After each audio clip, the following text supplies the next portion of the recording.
It was your duty to inform me on time. It is your responsibility to take her home. The purpose of this class is to teach you English. Friends, এই ধরনের সেন্টেন্সকে আমরা যদি supposed to এটা দিয়ে করতে চাই তাহলে কি করে করব? অর্থাৎ সাপোজ টু দিয়ে কি করে বাক্য বানাবো? সাপোজ টু নিয়ে আমাদের মনে অনেকের কনফিউশন আছে, আমরা সাপোজ টু নিয়ে বাক্য বানাতে পারি না। But trust me, it's very easy to make sentences with suppose two. চলুন তাহলে আজকে সাপোজ টু নিয়ে আলোচনা করি এবং তার সাথে শিখে নিই সাপোজ টু দিয়ে কি করে বাক্য বানাবো। তবে এই ক্লাসটিকে দুটি পার্টে ডিভাইড করা হবে। প্রথমে বেসিক যে ধারণা সেটা আমরা নেব, তারপরে সেশনে ডিটেলস আলোচনা করা হবে, যে পার্টগুলো আছে সাপোজ টু এর যে ভাগগুলো আছে সেগুলো নিয়ে আলোচনা করা হবে। সাপোজ টু এর অর্থ করার কথা বা দায়িত্ব থাকা, কিন্তু কখনো সাপোজ টু কে আমরা উচিত অর্থে ব্যবহার করব না। সাপোজ টু কখন ব্যবহার করব? কারো কোনো রেসপন্সিবিলিটি বোঝালে বা কোনো ডিউটি, কর্তব্য, দায়িত্ব এসব বোঝালে বা কিছু উদ্দেশ্য বোঝালে বা কোনো প্রত্যাশা আছে কারো কাছ থেকে, এরকম ক্ষেত্রে আমরা সাপোজ টু ব্যবহার করব। সাপোজ টুকে আমরা তিনভাবে ব্যবহার করতে পারি। প্রথমত সাপোজ টু, দ্বিতীয়ত সাপোজ টু বি এবং তৃতীয়ত সাপোজ টু হ্যাভ। তবে সাপোজ টু বি এর দুটো ভাগ, একটা ভার্ব তার সঙ্গে আইএনজি যোগ হয় এবং আর একটা ভার্বের থার্ড ফর্ম বসে। সাপোজ টুকে তাহলে কোন কোন ক্ষেত্রে ব্যবহার করব? মেইনলি চারটি ক্ষেত্রে সাপোজ টু আমরা ব্যবহার করব। প্রথমত ডিউটি অর্থাৎ কর্তব্য বোঝালে, কারো কোনো কর্তব্য বোঝালে সাপোজ টু ব্যবহার করব। দ্বিতীয়ত রেসপন্সিবিলিটি দায়িত্ব বোঝালে। তৃতীয়ত এক্সপেকটেশন অর্থাৎ প্রত্যাশা বোঝালে এবং চতুর্থ পারপাস অর্থাৎ উদ্দেশ্য বোঝালে। এই চারটি ক্ষেত্রে আমরা সাপোজ টু ব্যবহার করব। তবে ভিডিওটা এগিয়ে নিয়ে যাওয়ার আগে বলছি, যদি এই সেশনটা ভালো লাগে তাহলে অবশ্যই কমেন্টে জানাবেন এবং যারা এখনো সাবস্ক্রাইব করেনি সাবস্ক্রাইব করে পাশে থাকবেন।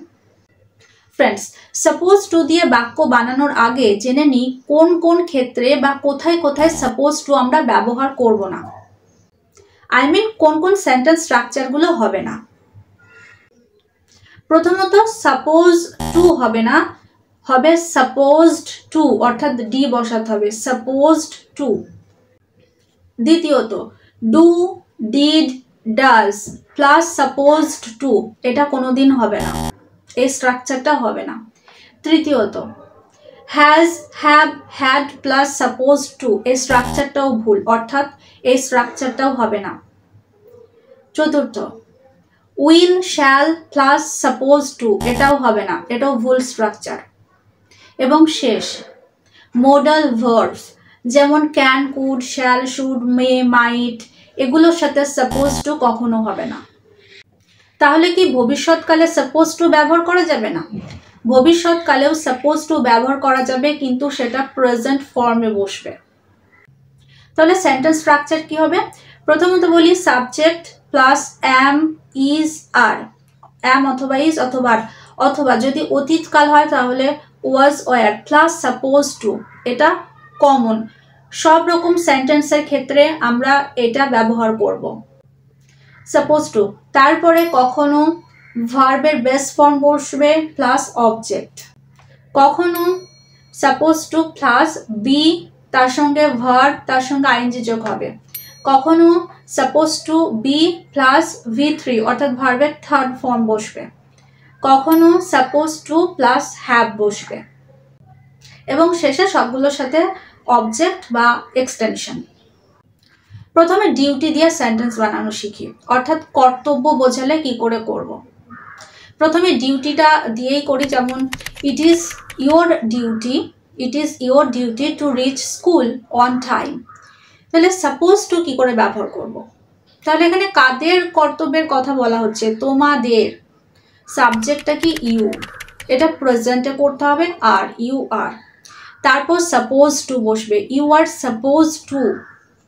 তারপর কি ভার্ব আসবে V1 পৌঁছানো, reach. You are suppose to reach কোথায়? স্কুল, অন টাইম, সময়ে। You are suppose to reach school on time, এই দুটো সেন্টেন্সের মানে কিন্তু একই, কিন্তু আমরা দুটো আলাদা আলাদাভাবে করলাম। এবার রেসপন্সিবিলিটি দিয়ে, তবে এটা পাস্টে করব। It was your responsibility to take her home. It was your responsibility to take her home. তাহলে সাপোজ টু কি করে ব্যবহার করব? কার এটা দায়িত্ব ছিল? না তোমার, তাহলে ইউ। পাস্টে সেই কারণে ওয়ার হবে।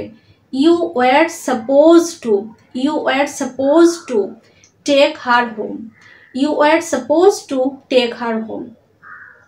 নাও লেটস টক অ্যাবাউট এক্সপেকটেশন, অর্থাৎ প্রত্যাশা। প্রত্যাশার ক্ষেত্রে আমরা কিভাবে সাপোজ টু কে ব্যবহার করব?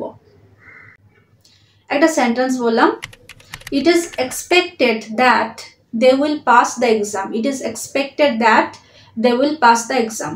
এখানে দেখুন they will pass the exam, এটা কিন্তু ফিউচারে আছে, ফিউচার টেন্স। তাহলে এটাকে সাপোজ টু দিয়ে কি করে করব? কাদের এখানে প্রত্যাশা করা হচ্ছে, কাদের উপর প্রত্যাশা করা হচ্ছে? তাদের উপর, তাহলে দে হবে। দে আর বসবে, ভবিষ্যৎকালের হলেও আমরা এটা প্রেজেন্ট হিসাবেই করব সাপোজ টু দিয়ে, যখন আমরা সেন্টেন্স বানাবো তখন। They are suppose to pass the exam, they are suppose to pass the exam.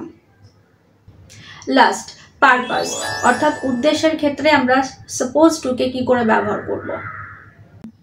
যেমন একটা অন্যভাবে সেন্টেন্স বলি, the purpose of this class is to make you clear the concept.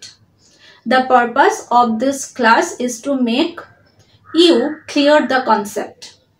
Make দিয়ে কি করে বাক্য বানাতে হয়, অর্থাৎ পজিটিভ ভার্ব দিয়ে কি করে বাক্য বানাতে হয়, বা পজিটিভ ভার্ব কি সেটা নিয়ে আগে সেশনে আলোচনা করেছি, অবশ্যই দেখে নেবেন, ডেসক্রিপশনে লিঙ্ক দেওয়া আছে।